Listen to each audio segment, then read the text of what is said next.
श्री शिवाय नमस्तुभ्यं। बैसाख के महीने में प्रयास करना, एक कलश के अंदर एक बेलपत्री उसमें डालकर बैसाख के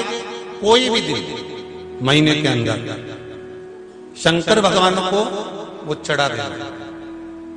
और एक और बात बहुत अच्छी तरह से, अगर मान लो आपके पास में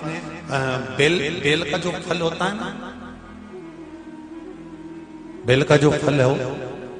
वो बेल के फल में से अंदर से गुर्दा निकाल लेते हैं। जो अंदर गुर्दा होता है वो गुर्दा निकाल लेते हैं और निकालने के बाद उसकी केवल जो खोल रह जाती है, जो केवल खोल उसकी रह गई, और उस खोल के अंदर,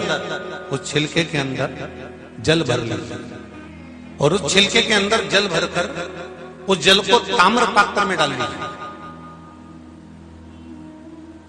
और वो जल ले जाकर घर का जो व्यक्ति रोगीला होता, जिसको रोग खत्म ही नहीं होता, कहीं दमे की बीमारी, कहीं सांस की बीमारी, कहीं कोई शरीर में कुछ ना कुछ दुखता ही रहता है या शरीर में कुछ ना कुछ कष्ट रहता ही रहता है, तो वो जो बेल का जो फल होता है उसका जो गुर्दा निकाल लिया जाता है, उसकी जो खोल होती है, जैसे संत महात्मा साधु नहीं होते तुम्बा रखते हैं उसमें पानी भरते हैं, ऐसा उसमें जो पानी हो वो पानी ताम्र पात्र में लेकर उस जल को शंकर भगवान पर कुछ मात्रा में समर्पित कर दीजिए। थोड़ा सा जल बेलपत्री के वृक्ष के नीचे समर्पित कर दीजिए। जो शिव जी को जल चढ़ाया गया है उसी में से थोड़ा सा जल लेकर आओ और जो रोगीला व्यक्ति है बैसाख के महीने में उस जल को उसको पिला दीजिए। महाराज उसकी बीमारी उसके साथ नहीं रहेगी, वो धीरे धीरे समाप्त होना प्रारंभ कर, उसको सुख का अनुभव होने लगे तो घर में से पितृदोष समाप्त होकर लक्ष्मी की वृद्धि प्रारंभ हो जाती है, कार्य में सिद्धता है। यहाँ पितृदोष होता है, काल सर्प दोष होता है, वास्तु दोष होता है, उनको ज्यादा कुछ नहीं करना होना। महाराज एक बेल का फल लीजिए। क्या लेना है? बेल का फल, बेलपत्री का जो फल होता है उसको ले लो, उसके अंदर का जो गुर्दा होता है, अंदर का जो भाग होता है उसको निकाल लीजिए और उस बेल के फल में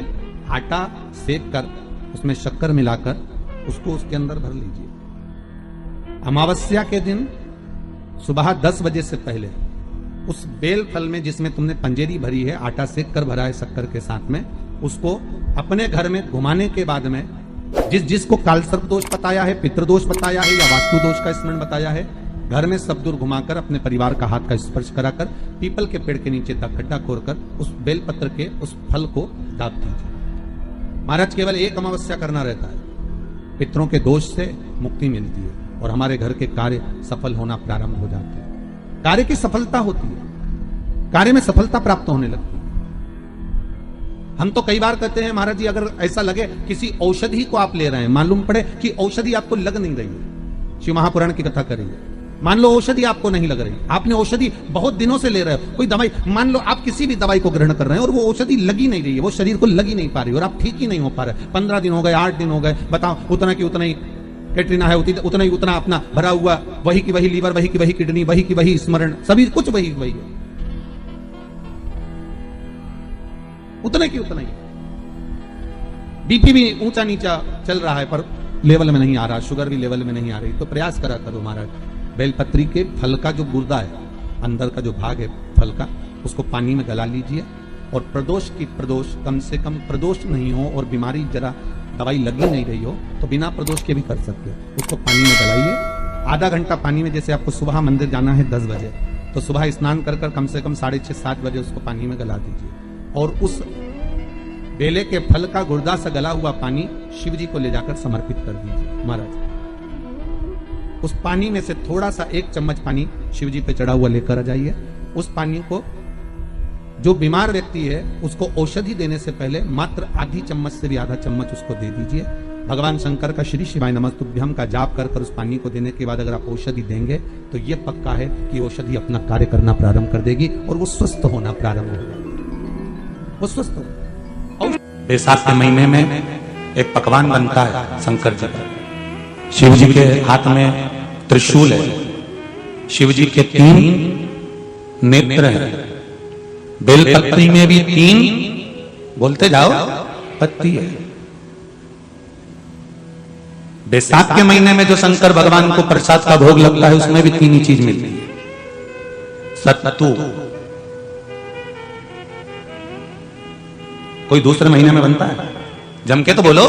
नहीं। कब बनता है? यही बैसाख के महीने में। चने की दाल, गेहूं और जौ, इन तीनों को गलाकर सेक कर जो सत्तू तैयार होता है, इसी बैसाख के महीने में परशुराम जयंती के दिन या अमावस्या के दिन या पूर्णिमा के दिन शंकर भगवान को समर्पित होता है और भगवान विष्णु को समर्पित होता है।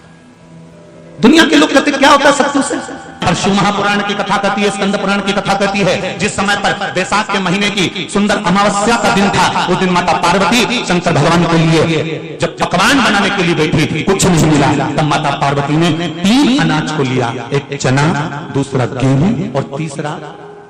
जौ। इन तीनों को भींग रहे थे, उसको लेकर आए गंगा जी में से उसको सेक कर माता ने अंगीठी पर और उसका जो सत्तू बनाकर शिव को दिया। शंकर भगवान ने कह दिया, सुन पार्वती, ये सत्तू नहीं, ये मेरी औषधि है। बैसाख के महीने में जो खाएगा वो जिंदगी भर रोएगा नहीं, शरीर से स्वस्थ